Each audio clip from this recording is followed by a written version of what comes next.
Radio Anthropocène, à l'écoute du changement global.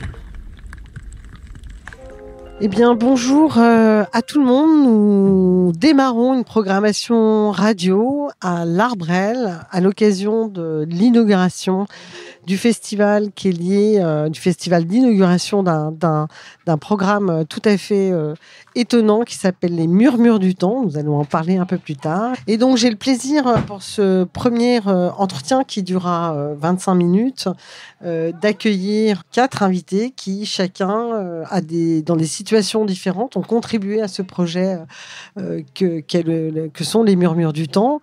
Noël Ancien, donc maire de Saint-Germain-Nuel, élu de la communauté de communes des Pays de l'Arbrel. Bonjour. Bonjour.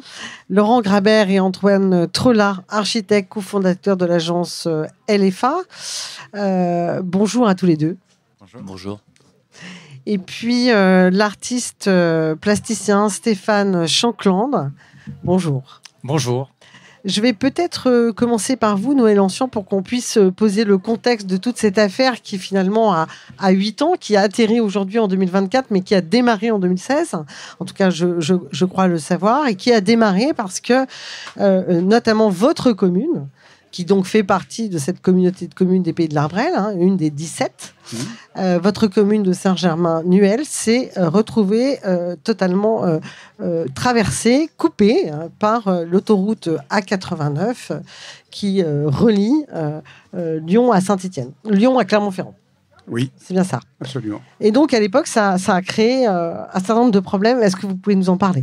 Oui, alors rapidement, parce que vous prenez un grand risque de commencer avec moi pour 25 minutes et 4 interlocuteurs, parce que je suis très bavard et le sujet est je vous couperai. Vaste, mais je compte sur vous. Effectivement, cette autoroute coupe de part en part, d'est en ouest, notre commune comme tant d'autres, et seules les voies bituminées ont été restituées.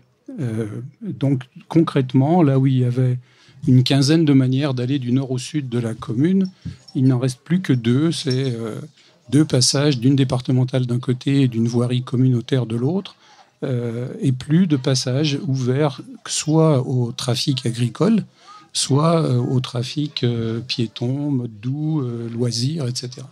Donc nous nous sommes dit que ça méritait quelque part de travailler sur l'idée de reconstituer quelque chose qui mette en valeur nos territoires. Alors pour partie, nous y sommes arrivés avec les Murmures du Temps. Le reste à faire, puisque nous avons l'accord de principe des autoroutes de pouvoir un jour construire une passerelle dédiée au mode doux au-dessus de cette autoroute, mais aux frais des collectivités. Par contre, le cheminement qu'on a eu, c'est que l'autoroute nous a dit « Nous sommes prêts à vous aider à faire en sorte que cette passerelle ne soit pas seulement un objet fonctionnel, mais aussi puisse devenir un objet à vocation artistique. » Et nous avons fait une estimation forcément très rapide de ce que pouvait être la valorisation d'une simple passerelle. Et ils nous ont dit, on vous paye la moitié du surcoût. Et depuis cette époque, nous avons donc l'accord de principe qui a du coup été restitué à la communauté de communes et qui fait partie du financement de ce programme des Murmures du Temps. Il faudra qu'un jour on puisse, c'est la phase 2, 3, 4, je ne sais pas quand, il faut rêver. Il faut rêver pour pouvoir y arriver. Vous avez dit tout à l'heure 8 ans. C'est vrai qu'aujourd'hui, c'est un grand jour pour nous de voir aboutir des projets de si longue haleine.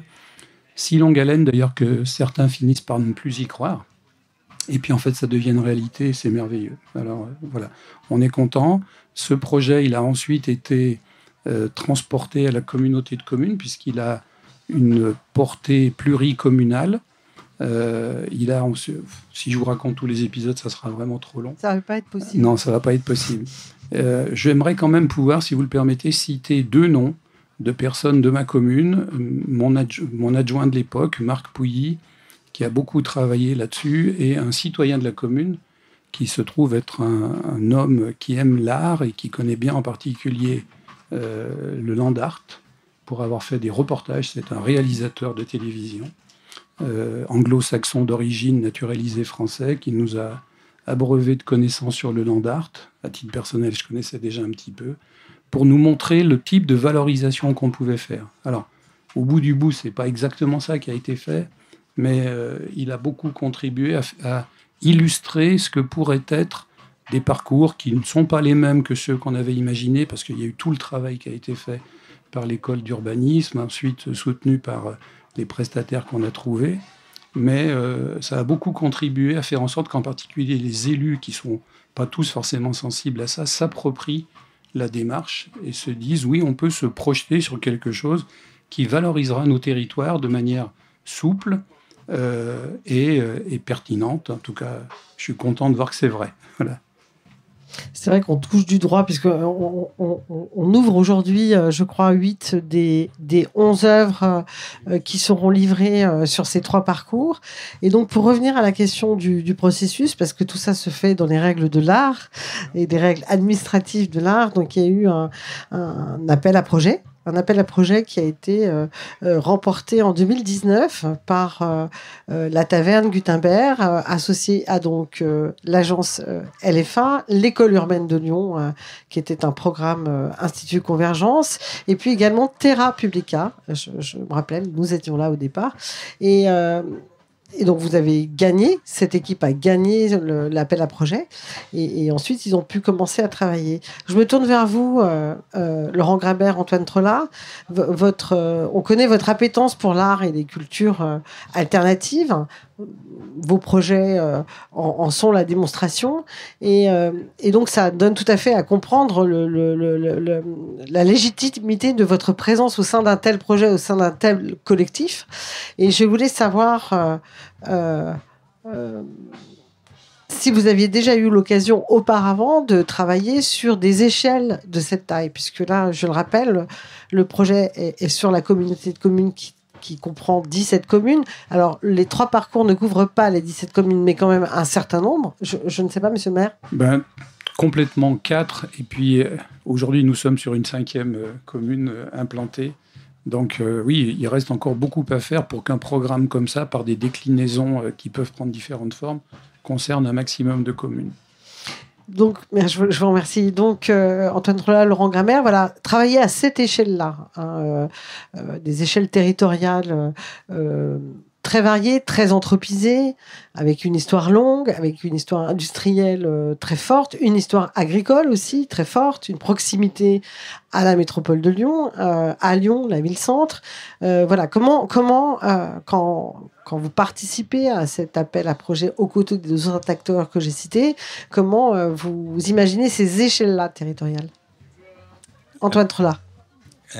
Imaginer l'échelle territoriale, c'était déjà faire des parcours, se balader, découvrir un paysage qu'on ne connaît pas. C'est peut-être aussi une partie des intentions initiales, c'est de faire connaître un territoire à travers ce tissage d'œuvres d'art. Dans la réponse, après, finalement, c'était se mettre beaucoup en retrait, puisque c'est un projet qui reste très singulier. Il y a très peu d'exemples sur ce type en France.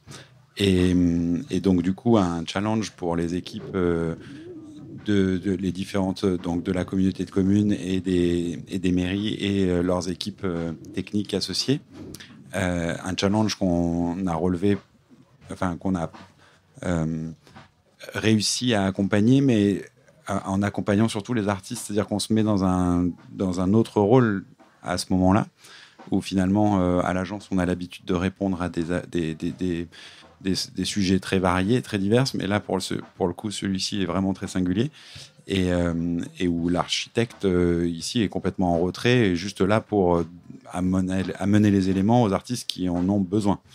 Et du coup, d'être au service des artistes qui sont l'élément premier du projet et qui ont répondu à un appel d'offres qui permettait justement de trouver cette couture dans ce très grand territoire auquel peut-être un urbaniste peut répondre. Un architecte, je ne pense pas, mais une multiplicité d'artistes ont réussi à construire un projet cohérent et avec une histoire, avec l'écriture d'un récit cohérent. Laurent Grabert, peut-être un complément? Ouais, Antoine, je crois, a dit un peu l'essentiel, notamment sur la question de notre mission, effectivement, qui est bien décrite, où on est plutôt là comme vraiment un support technique sur l'idée d'un récit qui entrelace finalement plusieurs échelles. Nous, on aime beaucoup cette question, ce qui nous a beaucoup séduit aussi dans le travail d'équipe qu'on a pu mener et sur ce territoire aussi spécifique et sur ces rapports d'échelle, c'est aussi d'entrelacer ces échelles spatiales avec celles du temps. Et ça a été aussi quelque chose qui a été très intéressant sur comprendre l'expérience de la durée aussi à de multiples échelles, que ce soit sur la grande échelle finalement pratiquement de l'humanité, et puis sur des questions aussi même qui sont antérieures à l'humanité, sur les questions géologiques qui ont été aussi largement empruntées dans certains récits travaillées dans le cadre de mise en place de ces œuvres d'art implantées dans le paysage. Et puis il y a aussi cette échelle de temps aussi de l'expérience de la durée intrinsèque du projet, où on est passé par plusieurs étapes, avec aussi cette idée de sensibiliser un territoire, une population, à une pratique aussi, comme le disait Antoine, qui est relativement singulière, assez rare en France, même dans le monde c'est assez rare, même si ça existe, mais le land art est quand même quelque chose d'assez particulier, où il y a aussi cet effort qui est plus important à produire que celle de l'espace muséal, où on rentre dans une boîte, où on a un rapport à l'art qui est beaucoup plus conditionné, et donc ça renvoie aussi à quelque chose qui est à la fois encore plus génial que l'expérience du muséal finalement, parce qu'on pratique des territoires, des populations, des terroirs, des histoires aussi particulières, et ça c'est quelque chose qui nous a beaucoup aussi animé dans l'accompagnement de ce projet artistique, au-delà des aspects aussi très techniques qu'a évoqué Antoine. Alors justement, je voulais rebondir sur quelque chose que vous venez de dire sur cette question de l'art, et puis j'inclus évidemment Stéphane Chanclan dans la possibilité de répondre. C'est que oui, l'art dans un musée, on imagine bien, quelle que soit la posture muséale, mais voilà, il y a des murs, il y a des cimaises, il y a un plafond, en tout cas une cinquième façade, etc. Mais quand on est dans le grand territoire, et ce matin j'ai fait le parcours, j'ai fait les 3 parcours, donc j'ai pu regarder ce territoire. Évidemment, la cinquième façade et le ciel, un ciel assez gris aujourd'hui, mais c'est plutôt une bonne nouvelle. Enfin, en tout cas, je le vis comme une bonne nouvelle. Mais par contre, on voit bien que des limites sont partout. Elles sont là. C'est-à-dire que il y a des haies, il y a des routes, parfois même une autoroute, il y a des forêts, il y a des murs, il y a des maisons. Parfois, on est même à l'Arbrel, dans le vieil Arbrel, ce qui est le cas de votre œuvre, Stéphane Chanclan. Donc, en réalité, cette question de la limite, elle est toujours là, dans des paysages hyper anthropisés que sont nos paysages à peu près partout dans le monde. On voit bien qu'on est sur quelque chose qui offre des limites permanentes et sur lequel peut-être l'art s'appuie à des échelles différentes. Oui. Noël Ancien. Oui, si vous me permettez l'intervention, c'est que par rapport à votre description, il y a une grande différence, c'est qu'il n'y a pas de porte d'entrée, contrairement à l'espace muséal. Il y a vraiment l'accès libre, et ça, évidemment, dans notre démarche, c'est traversant, absolument fondamental. Il n'y a pas d'horaire, c'est en permanence, ça sera toute l'année, c'est à libre discrétion. Certains soulignent que ça peut faire courir des risques aussi aux œuvres, mais nous nous sommes renseignés sur les expériences plus ou moins comparables, et ma foi, voilà, on prend ce pari d'une appropriation par les gens et du libre accès. Après, vous évoquez effectivement le fait que nous sommes dans des paysages qui ont été extraordinairement façonnés. Nous, la pointe nord de notre parcours, c'est les carrières de Gley, qui est vraiment un des symboles absolus, dans la mesure où cet espace devenu naturel sensible est en fait totalement façonné par l'être humain au cours des siècles précédents, avec des moyens techniques extrêmement sommaires par rapport à ce qu'on pourrait faire aujourd'hui, et qui donne une dimension qui reste encore plus ou moins à taille humaine et réappropriée progressivement par la nature et vers d'autres usages. Donc je pense qu'on est aussi dans une symbolique forte à laquelle aussi on tient à ce que ça soit de l'accès libre dans la mesure... Oui, je confirme que l'accès est libre, gratuit, ouvert 24 heures sur 24, voilà, par tout temps. Ouais. Avec quelques précautions d'usage. Avec quelques précautions d'usage. Stéphane Chanclan, donc vous avez réalisé une œuvre qui est livrée, qui s'appelle Accolade lapidaire, qui est dans un des circuits qui s'appelle la Croisée des Chemins et qui se situe là dans le vieil Arbrel, donc en cœur de ville, sur la place de la République. Ça me fait plaisir de parler de République aujourd'hui. Et vous avez utilisé cet motif au sol, qu'en fait c'est une œuvre sur laquelle on peut marcher, qui reprennent cet motif de l'histoire de l'architecture de ce territoire qui est ancienne, et puis aussi de l'histoire géologique. C'est un site géologique très très très important, très riche. C'était un site minier aussi, cette région. Voilà, j'aimerais que vous nous parliez un peu de cette œuvre.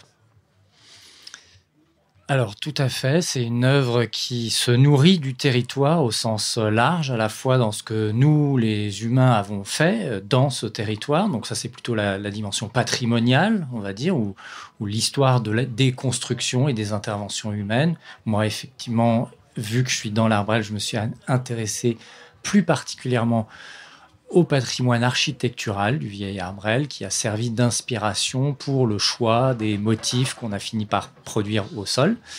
Mais on s'est aussi inspiré de l'histoire géologique. Le temps profond, lui aussi, a été un acteur important du territoire.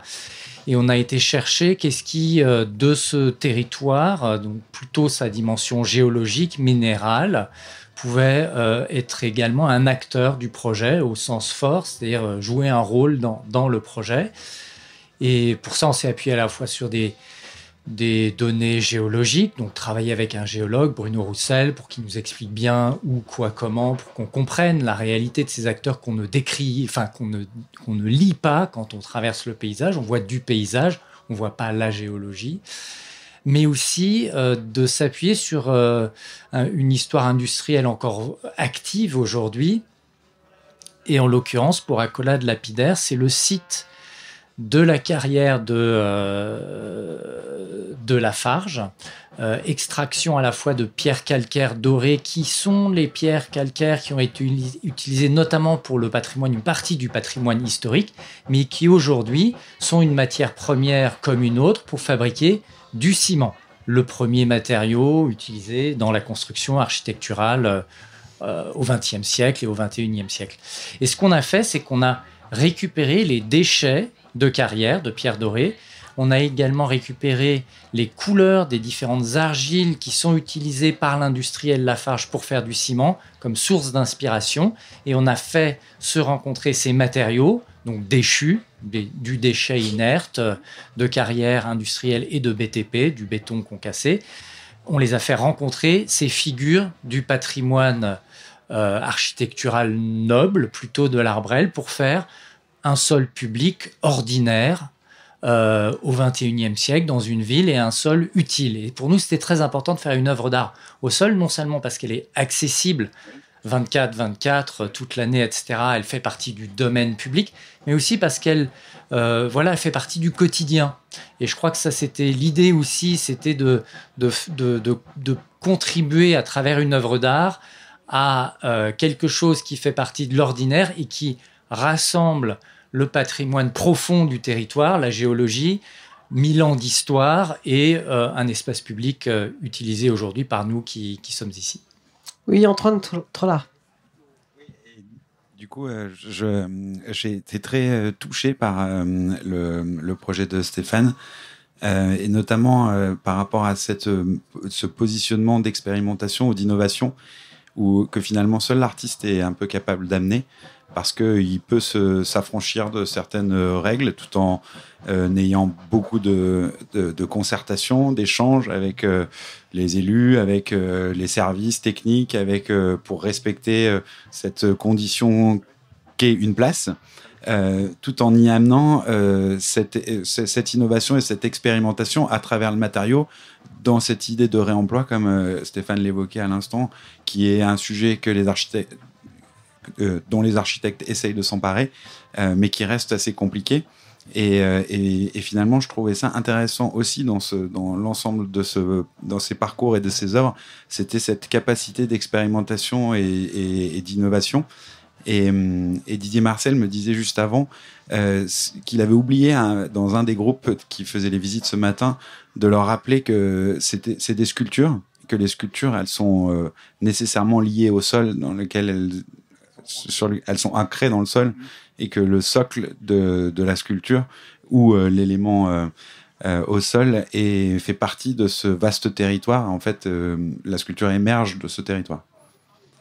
Alors justement, c'est quoi les uns et les autres, vos imaginaires quand on parle d'art dans l'espace public ou de land art? Parce que voilà, moi j'ai pensé à 2 choses ce matin, à 2 sites.